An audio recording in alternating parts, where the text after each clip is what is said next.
मंडळी गेल्या अनेक दशकापासून आपल्या सहज सुंदर अभिनयाचा आणि विनोदाचा अचूक ठसा उमटवणारे दिग्गज अभिनेते अशोक सराफ आणि त्यांच्या पत्नी प्रसिद्ध अभिनेत्री निवेदिता सराफ ही महाराष्ट्राची लाडकी जोडी आहे.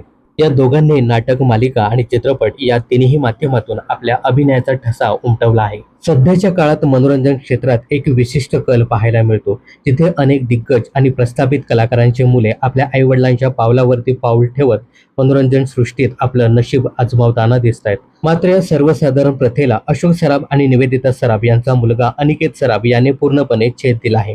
अनिकेतने स्वतःच्या भविष्यासाठी एक अतिशय वेगळा आणि स्वतंत्र मार्ग निवडला आहे. तो या संपूर्ण झगमगत्या कलाविश्वापासून, कॅमेऱ्यापासून आणि प्रसिद्धीच्या झोतातून आपलं स्वतंत्र आयुष्य जगताना दिसतोय.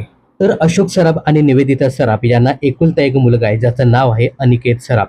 तो भारतापासून लांब कॅनडामध्ये स्थायिक झाला आहे.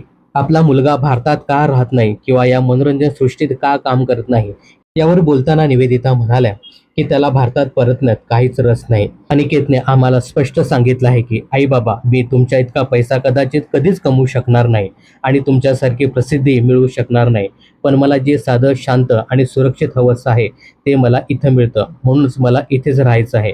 मुलाच्या आनंदासाठी त्यांनी त्याला कधीच अडवलं नाही. अनिकेत सराफ हा पेशाने उत्तम शेफ आहे. मात्र कोरोना महामारीच्या काळात त्याची कॅनडामधील नोकरी गेली. त्या कठीण काळात अशोक आणि निवेदिता यांनी त्याला भारतात येण्याचा सल्ला दिला होता. मात्र त्यावेळी त्याचं कॅनडाच्या नागरिकत्व मिळवण्याचं काम अंतिम टप्प्यात आलं होतं. त्यामुळे त्याने तिथेच थांबण्याचा निर्णय घेतला. सध्या तो तिथे इंग्रजी शिकवतोय आणि उत्तम लिहितो देखील. त्यामुळे तो वेगळ्या रहस्यमय कथा आणि कोडी या माध्यमातून अनेक नाट्यमय पद्धतीने मुलांना इंग्रजी शिकवतो. पुढे त्या म्हणाल्या, आज तो जेव्हा भारतात येतो आणि परत जाताना आम्ही त्याला विमानतळावर सोडायला जातो, तो क्षण आमच्यासाठी पालक म्हणून अत्यंत कठीण असतो. जेव्हा अशोक आजारी होते तेव्हा मुलाला इथे वेळेवर पोहोचता आलं नाही. त्याची खंत त्यालाही लागून राहिली होती. पण शेवटी मुलाचा आनंद कशात आहे हे पालकाने ओळखणं गरजेचं आहे, असं यावेळी निवेदिता सराफ म्हणाल्या.